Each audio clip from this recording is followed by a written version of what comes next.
For the last 10 years, she had had jaw pain, like debilitating jaw pain. She had had headaches that were keeping her bedridden. She had some snoring and sleep apnea. And I ended up doing an assessment on her, and I started asking questions because her tonsils weren't present. So I asked her why her tonsils were removed, and sure enough, they were removed because they were constantly inflamed. I did an assessment. She had low resting tongue posture. Her mouth was wide open when she was breathing. So we want typically your lips to be closed, your teeth slightly apart, and you're breathing through your nose, and you're getting more oxygen that way.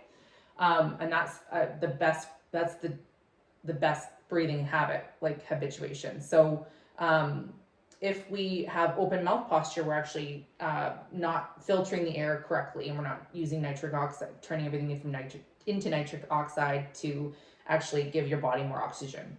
So you may be more tired, and she was very tired. And then I did an assessment, and I noticed that she had a tongue tie, like more of a we call it mid tongue tie, or what was commonly known as posterior tongue tie before. And then within the first 3 months, she was seeing significant improvements. But by 8 months, she came to me, and she was like almost in tears because she had felt that she had been ignored, and basically like she was a problem for the last 10 to 15 years, and she wasn't being taken seriously. And I think for me, the biggest success about that is that we could be that one person that somebody is having so much trouble with their health, and it's becoming like a manifestation of their body and a manifestation of their mental health. And just all it takes is one person to see something differently, and that one person can lead to somebody's like life changing. She had no more headaches.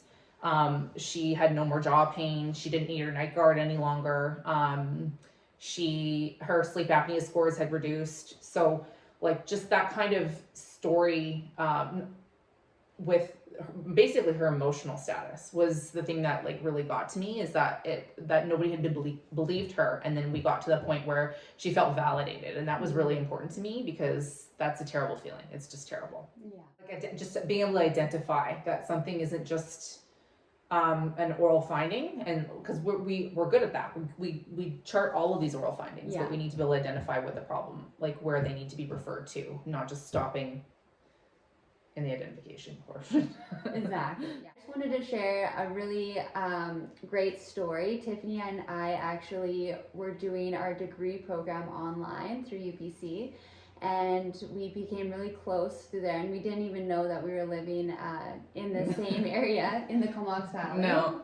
And then I think you temped at the office I was working at, so it was funny because I finally met you, but we'd already like talked for like a year and a half. So long, and now we have really watched each other grow as entrepreneurs and grow our business, and it's just been really great. It has. Yeah, it has. Can you share with us what inspired you to specialize in myofunctional therapy within dental hygiene as an independent professional? So I had been working as a dental hygienist for about 10 years, and then I had a baby, and that baby did not do the typical breastfeeding. So we had a lot of feeding trouble. I worked with a lactation consultant. I pulled up her lip, and I could see that it was quite tied almost to the other side of her palate. And I just kind of reached out to a number of professionals for help, and it didn't seem to get any traction. Oh, just use this nipple shield. And then flash forward, that child became a child that was picky eating, messy eating, had some behavioral issues, has open mouth breathing posture. And so I took my first course in 2019, and then I had to go back to school, and then did more coursework. So here we are. And it ended up making me look at myself, who had a tongue tie revision at 40. So it just kind of snowballed into all these different avenues of life. But my daughter, for sure, was the catalyst, because I didn't even know this stuff existed before then. Yeah. And it really makes you look at like how your life could have changed too. Yeah. If these things have been implemented. For sure. For sure. Everything. Not orthodontics twice, maybe 3 times almost. Yeah. Let's try it again. How does myofunctional therapy complement traditional dental hygiene practices, and what unique benefits does it bring to your clients? It complements dental hygiene very well because it is more of like a comprehensive upstream approach to dental hygiene. Instead of just looking at the prevention aspect, we're looking at of the mouth, we're looking at, and as hygienists, we tend to look at things more systemically anyways. Like we all know that periodontal disease has a systemic link, but this was a missing picture for me in looking at things as far as breathing, how posture, how your jaw's formed, and dovetailing that with dental hygiene. As a dental hygienist for a decade before that, it is more of like an upstream approach to now looking at the preventative portion and how they all work together, and how important everything is and as far as all the professions and how we're all so intertwined and not just in one little narrow box. Yeah.